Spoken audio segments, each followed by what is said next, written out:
Hello everybody there, and welcome to another segment of Cooking with Mario. I'm Mario DiMartino, the owner of Newburg Deli in Nazareth, Pennsylvania. I am so excited about this episode I'm about to share with you. It's sort of in conjunction with our previous episodes of using olive oil in your cooking. We just happen to have a great dish today that I think is going to really excite you if you're into pasta or seafood or Mediterranean type cooking. This dish is absolutely marvelous. But let me share this with you. Anybody can do this dish. You just gotta take the time, set the ingredients up, and just have the confidence that you are the master of your own kitchen. With that said, today I'm making a special dish called pesce maricchiere con mezzo rigate. And in English that means basically fish with a maricchiere sauce in a rigatoni that's half cut with ridges in it. So it's a very unique sauce from the Mediterranean region. The sauce originated originally in Naples, outside of Campania, north of Campania in Italy. And Naples is a port, so there's a lot of fish, and they were always looking for ways to spruce up their fish dishes. This sauce is very special to me. This is how you pronounce it. Maricchiara. Maricchiara, okay? And maricchiara in Italian means basically clear ocean. That's what it means. So the whole goal of this sauce is to incorporate it with seafood without making it look like a ragu or a tomato sauce. It's a very unique seafood sauce, and one of its secret ingredients is basil. So the first time I was ever exposed to this sauce was back in 1992. I was on my first trip to Italy, visiting my brother in Rome as he was studying with a university campus. I had spent 7 weeks there, and we had decided that after 88 years we were going to reunite the DiMartino clan, if you will, with our lost relatives. In essence, we were the ones who were lost because we left the old country. But needless to say, we went on a mission to find our relatives. And we were fortunate enough in the province of Abruzzi, near Teramo, to find a little fishing town called Giulianova. And Giulianova is right alongside the Adriatic Sea. And the town mayor did all the research and found out that our family was situated in a particular house and neighborhood. So we met up with the family, and interesting enough, they owned a restaurant called DiMartino Pescatore, and that means fisherman's restaurant. And one day, my uncle cooked up this marvelous dish for me, and it was fresh seafood from the ocean as he picked it himself with a little wooden boat, 6 o'clock in the morning. And he just wowed my brother and I with this dish. And I've never been able to taste that flavor in 25 years. But just a few months ago, a gentleman by the name of Giuseppe Baroni introduced me to the exact ingredients of this seafood dish. And I'll tell you folks, it brought me right back to the region of Abruzzi. And I want to share this marvelous dish with you. Okay, the first thing we're going to do is we're going to brown some garlic. So we're going to do that by utilizing olive oil. I have Mario's Newburg Deli hand-picked estate olive oil. We're going to be very generous with this oil in this case. I know you might think this is expensive, but you're worth it, and the flavor's there, and it's a key ingredient. Remember that cooking with olive oil concept? That's where we're at. This sauce is an aggressive sauce in that it's going to reduce on 2-3 different levels and tiers of production. So we're going to get that oil kind of cooking. In the meantime, over here in this other pot, we have some tomatoes that are being blistered. I can turn them off right now. They seem to be done.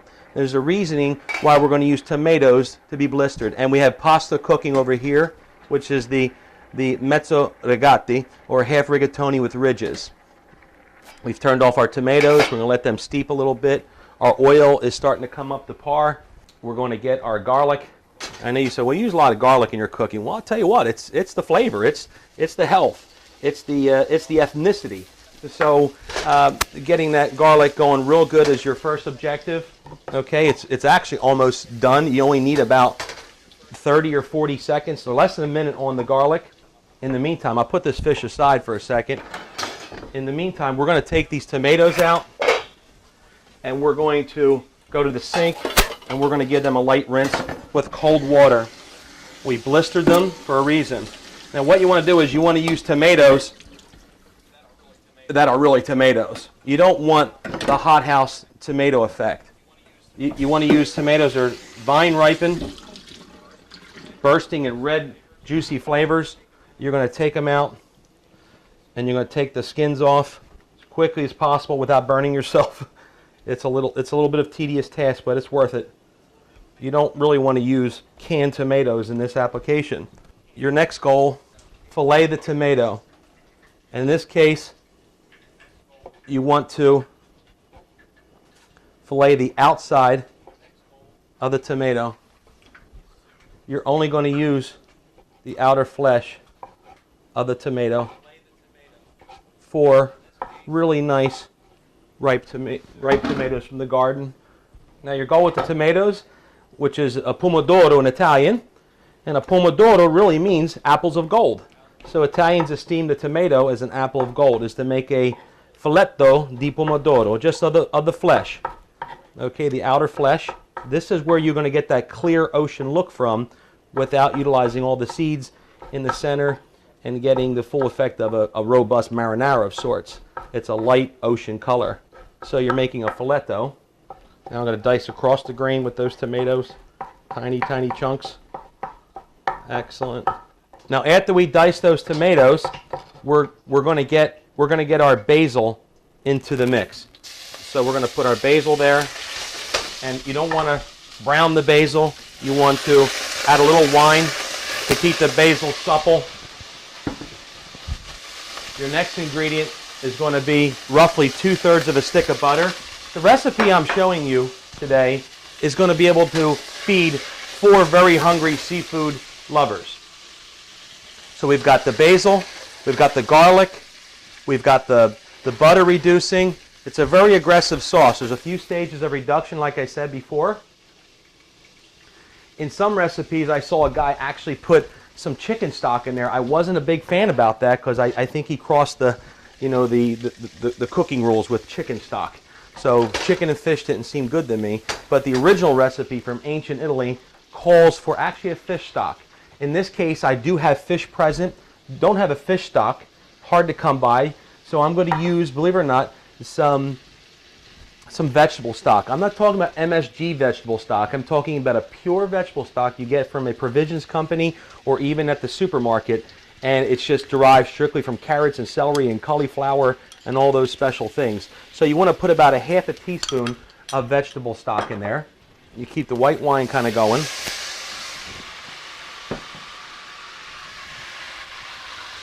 Now we have fresh parsley into the mix. And before you know it, we're going to be cooking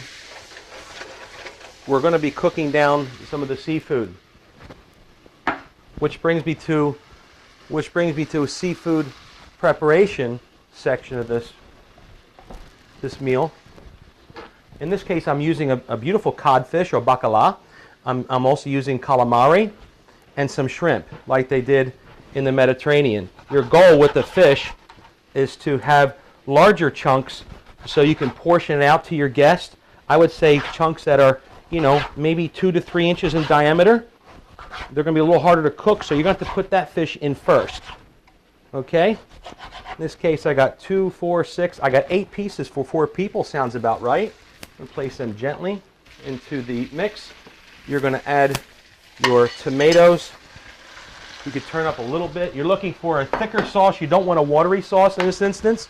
Need my trusty bacala spoon that Grandmom used to have the Board of Education with. Everybody remembers that spoon. Okay? You're going to turn the heat up a little bit. You want nice reduction on that maricchiera sauce. Bring it around with that garlic, with that basil, that parsley, and you're trying to reduce that tomato sauce, the tomato down to a clear. We're trying to get that clear ocean effect from the Mediterranean. It looks like we're almost ready to add our other fish. Normally we have, if I may touch this, we have calamari. Nobody wants to eat calamari that's stringy like spaghetti and biting all these octopus knuckles. So I've taken the same calamari and I've diced it in small petite pieces that are more favorable to eat while you're involved with this dish, and it just makes it more appetizing. You want to put the calamari in there as well. Himalayan salt is always a friend of there. Got to salt your fish. By the way, that calamari soaked for an hour and a half in salt and warm water to get away that real pungent seafood, squid effect, if you will. A little bit of cracked black pepper is good. And I also put a little zing in this for me. My family likes a little zing, not too much. This is for general purposes. Everybody could take a tiny bit of heat. So a little zing right there. We're going to mix that calamari around. We're trying to get that mariquera bouquet look there to it. The fish is reducing. The calamari only takes about 3 to 4 minutes when it's on high steam or high saute. It's working good now, folks. It's looking real good. You're going to love this dish. This dish is really an ethnic delight in Europe. It's very hard to find this in America. I did a lot of research, and there's not many chefs that know how to make this. And it's so different than your bolognese, your scampi, your Alfredo, or your French dishes. Now I've added the shrimp there. They're deveined. These are organic shrimp. And a lot of this product and produce that I have is made possible by our sponsor, which is Elias Market. And they have Elias Markets right here in the Lehigh Valley. They've been in business for literally decades. They have 2 convenient locations, and one is on Tillman Street now in town, and the other is on Nazareth Pike in Bethlehem. And I'll tell you, folks, if you want produce or international ethnic foods, this is the place to go. They have all these exotic fruits and produce and all sorts of side dishes and interesting ethnic meats to buy. It's really the place to go if you like something other than a traditional, supermarket for your produce. And they're super friendly, and it's a family-oriented place. I just love those people. They treat us well here at Deli, and we're just grateful to have the relationship. With that said, the mariquera is reducing just nice. And, we're almost ready to plate up, folks, I'll tell you. This is not a hard sauce, but it's a beautiful sauce that's so unique that you're going to wow your guests with this sauce. They're going to think that you're some sort of, Julia Childs of Italy or sorts. And, anybody can make this sauce. I tell people, con la pratica si fa tutto, means with a little bit of practice, you can accomplish anything. So the mariquera sauce is just about ready. In this case, we're going to get a large spoon. We've taken some of the water from the pasta for a thickening agent with the starch, if you will. We're going to put enough pasta for 4 people in that dish. Okay, 4 people in that dish. I'm trying to work it over here so I don't burn it. I don't want to reduce it too much. And I'll tell you what, folks, once it's almost done like this, what you want to do is you want to top it off with some of that good organic olive oil again. Ready to turn off because your seafood is done. It's looking kind of nice. Looking kind of nice. I keep dropping these things here. Looking kind of nice. I think we're just about ready to plate up for this beautiful dish. Pesce mariquera con mezzo regate. Ready, folks? There she is. Absolute delight. Coming from the Mediterranean part of Italy, brought right to your home by Cooking with Mario. And folks, this dish, you'll pay a lot of money in the store for this kind of dish, but you can make it at home. This whole dish costs no more than about $20 to make. So you could feed 4 or 5 people for about $20 at home if you learn how to make this recipe. I know I didn't give you all the ingredients, but go to the website, and I'm sure I'm going to post that pretty soon, and we can talk more about some of these favorite dishes with olive oil. In this instance, we're going to top it off with some pretty garnish, a little bit of pretty garnish, parsley, fresh, and a little more Christmas tree color. Folks, there you have it. Pesce mariquera con mezzo regate, one of my absolute favorite dishes. I've decided to make this a signature dish at my new restaurant at Newburg Deli. I hope you join us. And again, we thank you for the folks at Elias Market for their sponsorship and their partnering in my cooking endeavors. I wish you all the best. Look forward to seeing you at next episode. God bless you.